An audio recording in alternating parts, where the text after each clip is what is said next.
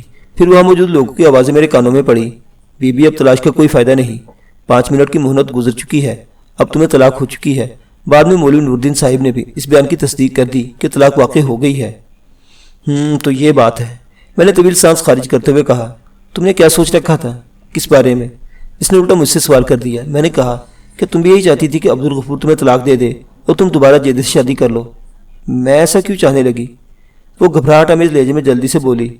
میں تو خدا خدا کر کے اس جہنم سے نکلی تھی۔ میں نے تیکھے لہجے میں سوال کیا، گویا تم اپنی طلاق پر خوش تھیں؟ وہ گڑبڑا گئی، پوری طور پر اس کی سمجھ میں نہیں آیا کہ کیا کہے۔ چند لمحے سوچنے کے بعد بولی، طلاق کی کسی خوشی ہوتی ہے، مگر جیدے جیسا ظالم اور درندہ صرف شخص کے ساتھ زندگی گزارنا بھی تو کسی انسان کے بس کی بات نہیں ہے۔ اگر تم جیدے سے اتنی بیزار تھی تو جب اس نے تمہیں مشروط طلاق دی تو تم نے شد و مت سے طلائی چوڑیاں کیوں تلاش کر رہی تھی؟ ابھی تم نے یہ مجھے بتایا ہے۔ میں نے کب کہا کہ مجھے اس طلاق سے خوشی ہو رہی ہے؟ وہ بات گھما پھرا کر بولی۔ وہ چاہے جتنا بھی ظالم سنگ دل سہی، مگر اس وقت تو میرا شوہر تھا، میرا سہاگ تھا۔ کوئی عورت یہ نہیں چاہتی کہ اس سے اس کا سہاگ چھن جائے۔ اگر جیدے کے ساتھ میری زندگی جہنم کا نمونہ رہی تھی، مگر اس جہنم کو چھوڑنے کا تصور بھی نہیں کر سکتی تھی۔ وہ جیسا تیسا بھی تھا، میرا آخری سہارا تھا، مگر اس کی غلطی نے مجھے وہ سہارا بھی چھین لیا۔ میں نے سنا جیدے نے کئی بار کوشش کی تھی کہ تم سے ملنے کی، جب تم مولوی نوردین کے گھر میں ٹھہری ہوئی تھی، مگر نوردین نے اسے سختی سے جھاڑ دیا تھا۔ وہ اپنے کیے پر پچھتا رہا تھا، مجھ سے معافی مانگتا چاہتا تھا۔ زری نے چھت کی جانب دیکھتے ہوئے کہا، مگر وہ میرے لیے اور میں اس کے لیے غیر محرم ہو چکے تھے۔ میں بھی زری سے مزید بہت کچھ پوچھنا چاہتا تھا، مگر موقع محل کی نزاکت کو مدنظر رکھتے ہوئے میں نے اپنے ارادے کو مؤخر کر دیا اور 2-4 رسمی سوالات کر کے وہاں سے اٹھ بیٹھا۔ تاہم میں نے زری سے عبدالغفور کے طبی معائنے کی اجازت لے لی اور اس نے بخوشی مجھے اجازت دے دی۔ میں نے ایسے اللہ دیتا کی نگرانی میں عبدالغفور کی لاش شہر کے اسپتال بھجوا دی اور خود تھانے چلا آیا۔ متوفی عبدالغفور کے طبی معائنے سے کوئی خاص بات معلوم نہیں ہو سکی۔ میرے بہت سے خدشات محض خدشات ہی ثابت ہوئے۔ ڈاکٹری رپورٹ میں یہ بات واضح طور پر لکھی تھی کہ عبدالغفور کی موت حرکت قلب بند ہونے کی سبب ہوئی تھی۔ موت کا وقت کم و بیش نصف شب بتایا گیا تھا۔ ڈاکٹری رپورٹ کی روشنی میں زری کی ذات شک سے پاک ہو جاتی، مگر میرے دل میں اس کی جانب سے ایک چبھن سی تھی۔ اس پیج در پیج الجھی ہوئی داستان کی مزید تفصیل جاننے سے پہلے میں یہ ضروری سمجھتا ہوں کہ سامعین کو اس پس منظر سے آگاہ کر دوں جہاں اس قضیے کا آغاز ہوا تھا، تاہم سیاق و سباق کی روشنی میں وہ بآسانی اس واقعے کی حقیقت تک پہنچ جائے۔ زری کے بارے میں یہ تمام تفصیلات مجھے بہت سے لوگوں سے ملنے کے بعد حاصل ہوئی تھی، جس میں سے غیر ضروری باتیں حذف کر کے میں اپنے الفاظ میں آپ کے سامنے پیش کرتا ہوں۔ زرینہ عرف زری کا باپ زمان خان جوئے کا رسیہ تھا۔ قسمت کی دیوی اس پر اس انداز سے مہربان ہوئی کہ اس کے کبیر کے لوگ دیکھتے ہی دیکھتے رہ گئے۔ لوگ اس کے ساتھ جوا کھیلنے سے کترانے لگے۔ وہ اس کی جیت سے خائف رہتے تھے۔ ہر کمالے راز والے، جوا کسی کا نہ ہوا۔ زمان خان کی قسمت بھی اس سے روٹ گئی۔ وہ دھڑا دھڑ ہارنے لگا۔ وہ جیسے ہار رہا تھا ویسے بڑی بڑی بازیاں لگانے لگا۔ جو کچھ پلے تھا سب کچھ وہ کوڑی کوڑی کا محتاج ہو گیا۔ جواری میں ایک خاص بات ہوتی ہے، دنیا کا ہر جواری میں یہ قدر مشترک ہے، جواری کی امید کبھی نہیں مرتی۔ ہر بازی ہارنے کے بعد اسے یقین ہوتا ہے کہ اگلی بازی وہ جیت جائے گا۔ زمان خان کی جیب خالی ہوئی تو اس کی نظریں مکان پر آ لگی۔ ایک روز مکان بھی اس کے ہاتھوں سے جاتا رہا۔ اس کے بعد اس نے یاروں دوستوں سے ادھار لینا شروع کر دیا، مگر کب تک؟ ایک وقت ایسا آیا کہ وہ قرضے میں بال جکڑا گیا۔ اس کے قرض خواہوں میں جاوید عرف جیدہ بھی شامل تھا۔ جیدہ نے ایک روز اس سے ایک عجیب و غریب تجویز پیش کی۔ اس نے کہا، زمان چاچا، مجھ سے ایک سودا کر لو، میں تمہارا قرض ادا کر دوں گا۔ زمان خان نے سوالے نظروں سے اس کی جانب دیکھا۔ جیدہ نے کہا، تم اپنی بیٹی زری کی شادی میرے ساتھ کر دو، میں تمہیں قرض کی لعنت سے نجات دلا دوں گا۔ جیدہ کے پاس نہ صورت تھی، نہ سیرت اور نہ کردار۔ گاؤں کی کوئی لڑکی سے شادی کرنے پر تیار نہیں تھی۔ دوسری جانب ایک پرانا جواری تھا۔ قرض خواہوں نے اس کا ناطقہ بند کر رکھا تھا۔ جواری کو تو جوا کھیلنے کا موقع چاہیے۔ زمان خان نے زری کو داؤ پر لگا دیا۔ ایک جواری نے اپنی بیٹی کو دوسرے جواری کے حوالے کر دیا۔ جیدے نے اپنا ذاتی قرض معاف کر دے دوسروں کا قرض اپنی جیب سے ادا کر دیا اور زری کو اپنی بیوی بنا کر گھر لے آیا۔ جیدے کے گھر والوں کو زری کا بہو بن کر اس کے گھر آنا پسند نہیں تھا، مگر دل میں انہوں نے بھی شکر ادا کیا چلو اس لفانگے کا گھر بھی آباد ہوا۔ تاہم زری کے ساتھ ان کا رویہ شروع ہی سے مخاصمانہ تھا۔ زری کی شادی کے 2 ماہ بعد ہی زمان خان کا انتقال ہو گیا۔ اب زری کا جیدے کے سوا دنیا میں کوئی نہیں تھا۔ جیدہ ٹک کر کوئی کام نہیں کرتا تھا، وہ اکھڑ مزاج کے ایک آوارہ شخص تھا۔ البتہ ایک کام وہ نہایت پابندی سے انجام دیتا تھا، اور وہ کام تھا جوا۔ جب وہ لمبی لمبی رقمیں جیت کر آتا تو اس کا انداز ہی کچھ اور ہوتا، لیکن ہارنے کی صورت میں وہ سارا غصہ زری پر نکالتا اور بڑی بے دردی سے اسے زد و کوب کرتا تھا۔ زری پٹنے کے دوران اس سے پوچھتی کہ اس کے ہار میں اس بیچاری کا کیا قصور ہے، تو وہ غصے میں تنتناتے ہوئے جواب دیتا، قصور سارا تمہارا ہے۔ وہ بھلا کیسے؟ وہ ایسے کہ تم زمان خان کی بیٹی ہو۔ وہ اسے دھموکے رسید کرتے ہوئے اپنا فلسفہ بیان کرتا۔ میرے زمان خان کی بیٹی ہونے سے تمہاری ہارنا کا کیا تعلق ہے؟ وہ پیر پٹک کر جواب دیتا، تعلق ہے اور بہت گہرا تعلق ہے۔ جوے کی لت تمہارے باپ نے ہی مجھے لگائی تھی۔ تو جا کر اس کی قبر کو مارو، مجھے کیوں ہلکان کرتے ہو؟ میرا تو جوڑ جوڑ توڑ کر رکھ دیا ہے۔ اس سے بہتر ہے کہ تم مجھے کہیں زہر ہی لا دو، ہمیشہ کی تمہاری جان چھوٹ جائے۔ شاید ہی کوئی ایسا دن گزرتا جب ان کے درمیان جھگڑا نہ ہوتا۔ جیدے کا باپ مختار حسین ان کے لڑائی جھگڑے سے ہمیشہ لا تعلق رہتا۔ وہ ایک سیدھا سادہ شریف النفس انسان تھا۔ البتہ جیدے کی ماں عنایت بی بی کھلم کھلا زری کی مخالفت کرتی تھی اور بیٹے کے غصے کو ہوا دینے کا کوئی موقع ہاتھ سے جانے نہیں دیتی تھی۔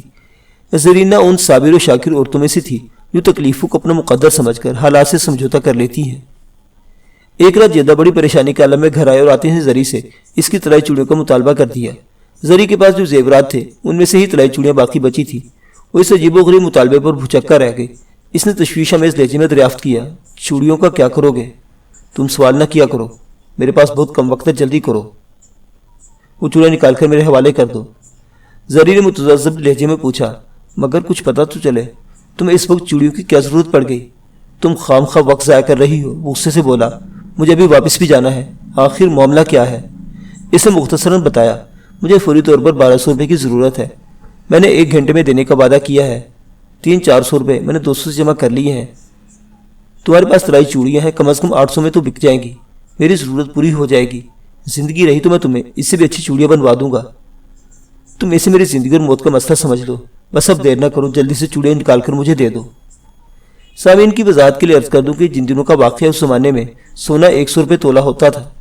زری نے نفی میں سر ہلاتے ہوئے کہا، میں تمہیں ان چوڑیوں کی ہوا بھی نہیں لگنے دوں گی، میرے تمام زیورات ایک ایک کر کے تمہاری جوے کی نظر ہو چکے ہیں، اب تم منہ دھو رکھو۔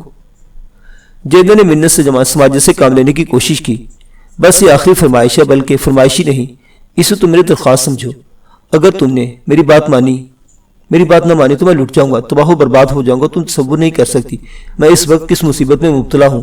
اگر میں نے 1 گھنٹے کے اندر رقم کی ادائیگی نہ کی تو بس سمجھ لو قیامت آ جائے گی، مگر اس وقت کون صراف تم سے چوڑیاں خریدے گا؟ تم اس کی فکر مت کرو، وہ جلدی سے بولا، میں نے ایک آدمی سے بات کر لی ہے، وہ مجھے چوڑیاں گروی رکھ کر رقم دے دے گا، بعد میں اس کی رقم واپس کر کے تمہیں چوڑیاں لوٹا دوں گا۔ جیدے نے آخری بات محض زری کی دلجوئی کے لیے کی تھی، حالانکہ وہ جانتا تھا کہ ایسا ممکن نہیں تھا۔ زری نے سوال کیا، بعد میں تمہارے پاس پیسے کہاں سے آئیں گے؟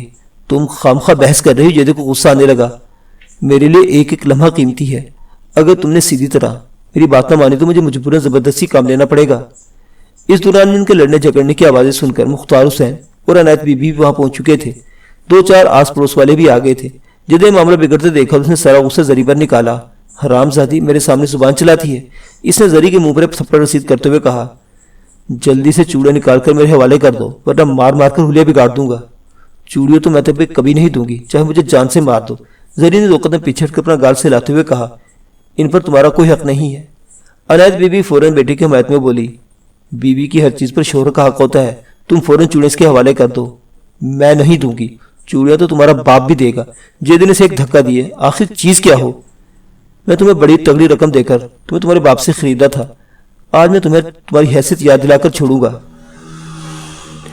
مختار حسین نے زری سے کہا، دے دے بیٹی، یہ ایسے نہیں مانے گا، خامخواہ جھگڑا بڑھانے کا کوئی فائدہ نہیں، کچھ جگہ سائی کا ہی خیال کر لو۔ ان دونوں میاں بیوی کے درمیان آج تک جتنی مرتبہ جھگڑا ہوا تھا اس کی انتہا تھی۔ زری کو شدت سے اپنی ذلت کا احساس ہو رہا تھا، اس کا شوہر نامدار بری طرح ذلیل کر رہا تھا۔ اس نے دل میں ٹھان لی کہ چاہے اس کی جان چلی جائے مگر وہ چوڑیاں اس کو نہیں دے گی۔ جب زبان سے کام نہ چلا تو جیدے نے لات اور گھونسوں سے بے-دریغ پیٹنا شروع کر دیا۔ زری روتی جا رہی تھی، روتے روتے کہہ رہی تھی، نہیں ہرگز نہیں، نہیں دوں گی چوڑیاں۔ رونے پیٹنے کی آوازیں سن کر گھر لوگوں سے بھر گیا۔ جیدہ ایک اباس شخص تھا، اسے کسی کی پرواہ نہیں تھی۔ جب مار پیٹ سے بھی بات نہیں بنی تو وہ ہاتھ روک کر ہانپنے لگا۔ اس وقت غصے سے اس کا حال برا تھا، اپنے حواس میں نہیں تھا۔ اس نے پڑوسیوں کے سامنے بآواز بلند کہا، زری، اگر تم نے 5 منٹ کے اندر اندر اپنی چوڑیاں میرے حوالے نہ کی تو تمہیں میری طرف سے 3 طلاقیں ہو جائیں گی۔